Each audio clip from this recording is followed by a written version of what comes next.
Bueno, ahora sí, continuamos con más aquí en contacto directamente con nuestro último invitado. Él es el doctor Carlos Sánchez Berzaín, analista, politólogo, abogado, ex, obviamente, ministro de Bolivia. Y es un placer tenerlo nuevamente con nosotros en este 2021. Hace el año pasado que no teníamos conversación, pero tengo entendido que usted ha presentado un libro que tiene el siguiente nombre. El libro es en la contraofensiva del castrochavismo. Vamos a hablar de eso, vamos a hacer un análisis sobre su libro, doctor, pero además las repercusiones en la política entre Biden y Donald Trump. Sabemos de que ellos tienen una institucionalidad muy fuerte, cosa que no sería de mucho problema, pero ¿cómo repercute todo esto en Latinoamérica y sobre todo, cómo desde afuera, desde donde usted se encuentra, doctor, se ve a un movimiento al socialismo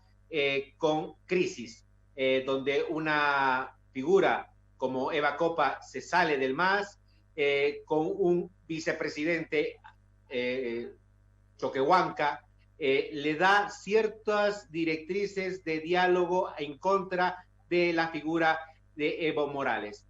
Doctor, gracias por estar con nosotros en contacto. Buenos días. Buen día, un saludo a usted, a su equipo y a toda su importante audiencia. Y mi deseo para usted y para todo el pueblo boliviano de que este 2021 sea un año lleno de salud y prosperidad.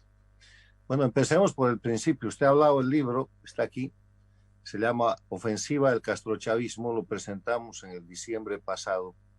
Y este más reciente libro mío que está prologado por el conocido abogado y tribuno venezolano, el doctor Aristigueta Gramcho, presenta lo que es el proceso en el que se inicia el desarrollo de una gran conspiración de parte del castrochavismo liderado por Cuba, teniendo como plataforma a Venezuela, operando con Nicaragua sobre Bolivia y utilizando el gobierno de los Kirchner en la Argentina para defender las dictaduras que ellos tienen instaladas en Cuba, Venezuela, defender su posición en Bolivia, que después sobrevendría un año más tarde con el retorno pleno de la democracia, defender la dictadura en Nicaragua, atacando las democracias de la región. Esto empieza explicando las reuniones del Foro de Sao Paulo del 2019 en La Habana y después en Venezuela. Empieza mostrando el efecto de las declaraciones y de la puesta en marcha del plan que hace el castrochavismo a través del Foro de Sao Paulo, con lo que es el 2019, el incendio de Chile, el golpe de Estado en octubre del 2019 en Ecuador contra el presidente Lenín Moreno, el mega fraude electoral en Bolivia que termina con la renuncia del dictador y su escape primero a México, después a Cuba, después a la Argentina, el proceso en el cual pretenden desestabilizar el Paraguay, donde activan una guerrilla que hoy día está en pleno funcionamiento, el rearme de las FARC, el crecimiento del ELN, los dos grupos criminales y narcos soportados desde Venezuela para atacar la democracia colombiana. Y eso se ha prolongado más allá porque el 2020, aprovechando la pandemia, hemos visto que esto se ha incentivado. Han incendiado el Perú, 3 presidentes en 2 semanas, en menos de 2 semanas, han tocado Guatemala, han vuelto a desestabilizar, a perpetrar un ataque feroz sobre Chile, sobre el Brasil. Y en lo que hace este libro es mostrar y advertir que está en curso un proceso de ofensiva del castrochavismo que no es nada nuevo, porque Cuba, que lidera esto, está acostumbrada a hacer eso. El castrismo, que funciona la década de los 60, 70 y 80, hace lo mismo. En los 60 ensangrentan todas las Américas, agreden, atacan a República Dominicana, tratan de desembarcar en Venezuela, establecen guerrillas en Centroamérica, hacen la guerrilla en Yancahuazú, en Bolivia, donde muere el Che Guevara, se meten en Angola. En la década de los 70, hacen la guerrilla urbana, aparecen montoneros, tupamarus. En la década de los 80 se meten en narcotráfico con Escobar Gaviria y Suárez Gómez. Y los 90 se tranquilizan porque se cae el muro de Berlín, desaparece la Unión Soviética y se quedan sin recursos. Hasta que el año 1999 aparece Chávez y los reactiva. Y la historia del siglo XXI en estos 20 primeros años, en estas 2 primeras décadas, en vez de ser la historia de la consolidación de la democracia, es la historia del incremento de las dictaduras. En 1999 había una dictadura, la cubana.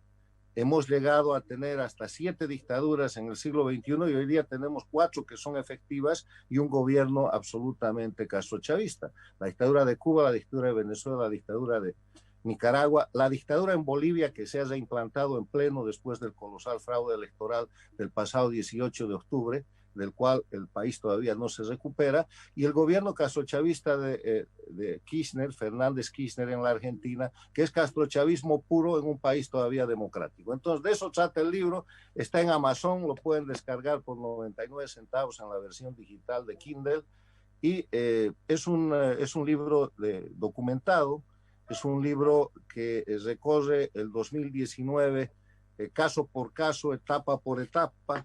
Tenemos ahí importantes temas sobre Bolivia.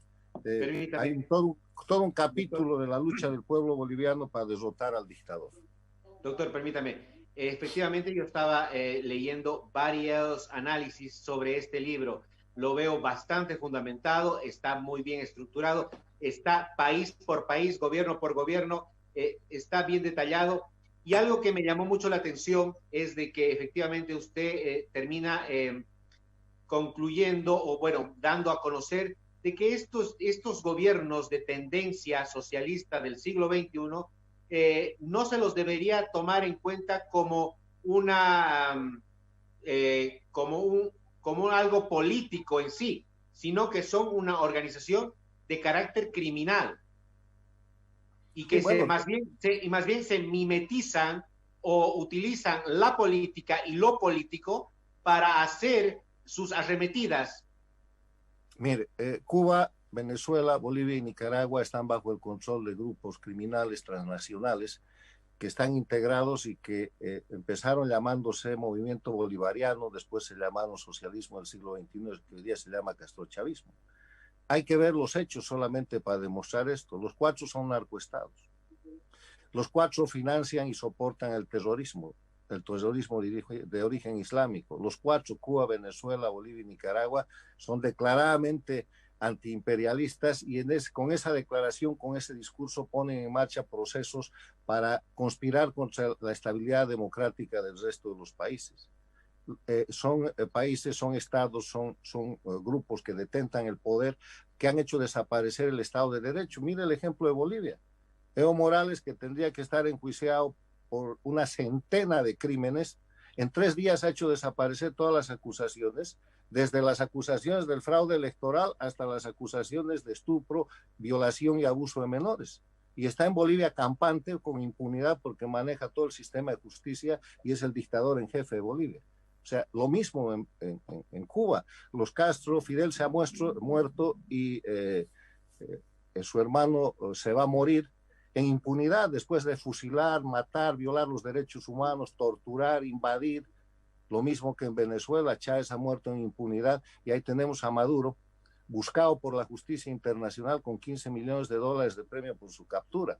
O sea, cuando hay un personaje que usurpa el poder y que está buscado por la justicia internacional con un premio de 15 millones, con su vicepresidente, su ministro, sus operadores que tienen la misma recompensa de 15 o de 10 millones de dólares, estamos hablando de delincuencia organizada no política. Entonces, lo que hace el castrochavismo es convertir sus actos criminales, convertir sus delitos en hechos políticos y convertir a sus delincuentes en políticos. Técnicamente, en Bolivia hay una cantidad de delincuentes que tienen que rendir cuentas por 14, 15 años de dictadura y que están en un juego de impunidad por impunidad y que están protegidos bajo el paraguas de la política. Nombres sobran, empiezan con Evo Morales y terminan con operadores locales, municipales y de todo tipo que el pueblo boliviano conoce. Lo mismo pasa en Cuba, lo mismo pasa en Venezuela, lo mismo pasa en Nicaragua.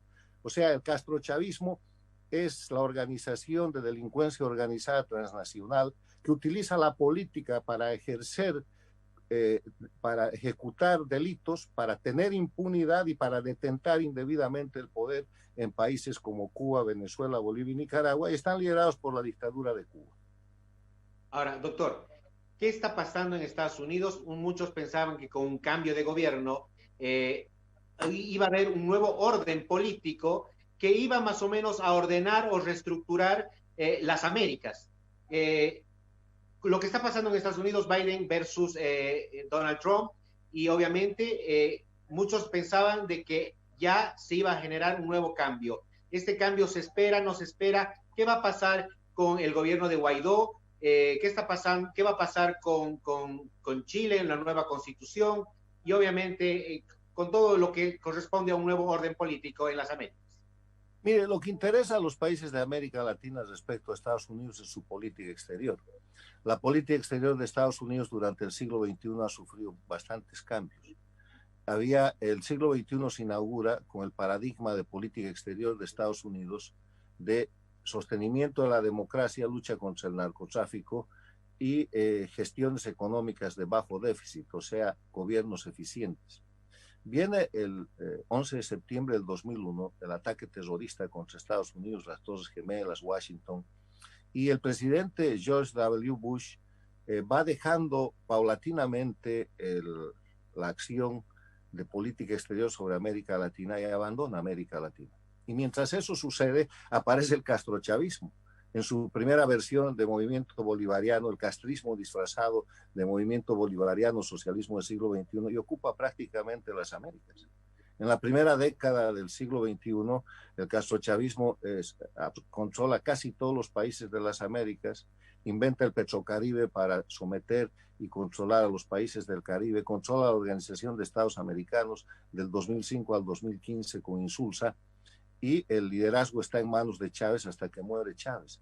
Y cuando muere Chávez, ese liderazgo pasa absolutamente a Cuba y por eso se llama castrochavismo, porque si Chávez viviera, sería Chávez castrismo. Mientras Chávez vivía, Fidel Castro era su segundo de a bordo. Estaba subordinado al poder de Chávez, que tenía una gran capacidad de comunicación, pero sobre todo tenía la plata.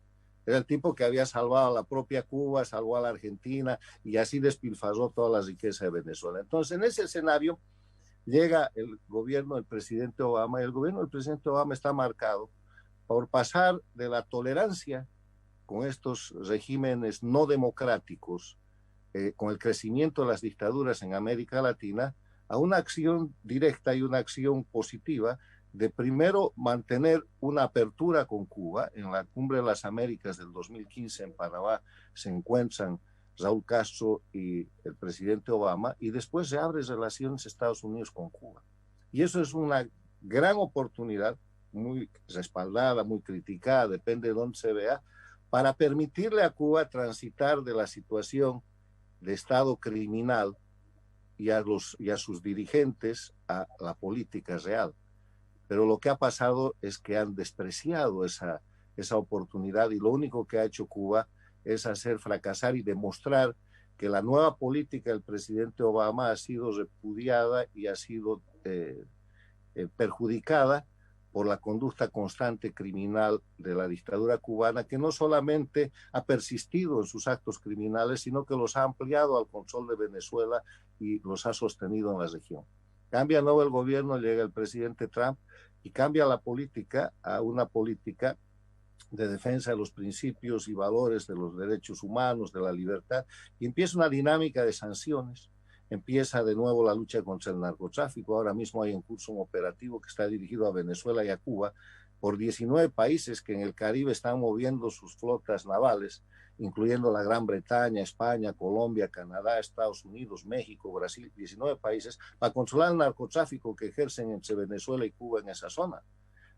Los tribunales de Nueva York y de la Florida se han activado con la Convención de Palermo y están perseguidos Maduro y sus cómplices con estas recompensas. No pueden salir de Venezuela porque los capturan en cualquier lugar del sistema democrático que ha suscrito la Convención de Palermo. Y en ese escenario vienen las elecciones de Estados Unidos y hay un nuevo cambio de gobierno.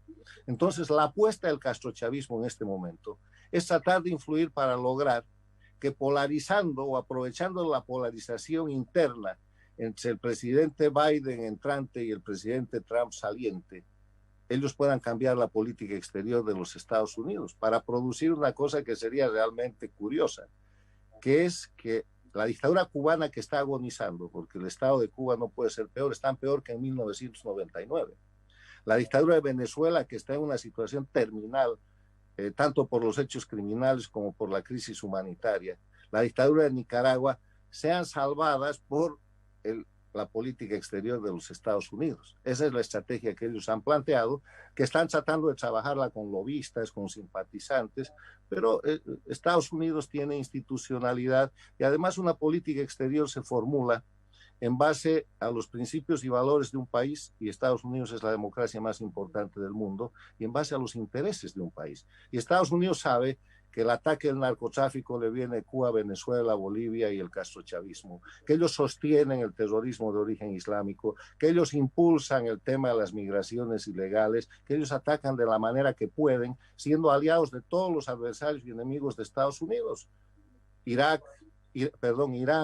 Rusia, China, tienen en Venezuela, Bolivia, Nicaragua y Cuba la plataforma para inquietar y para agredir a los Estados Unidos. O sea que hay una discusión de opinión pública muy importante. Yo mismo he aportado a esa discusión con mi columna de esta semana, que titula que el castrochavismo pretende modificar la política externa para salvar de los Estados Unidos para salvar sus dictaduras. Pero es una cosa que si vemos la fortaleza institucional de Estados Unidos, y los principios y valores de la primera democracia del mundo, es poco probable que suceda, pero está en el tapete de la discusión en este proceso en el que el próximo miércoles 20 Estados Unidos va a tener un nuevo presidente. Interesante la postura de una nueva política exterior en los diferentes países.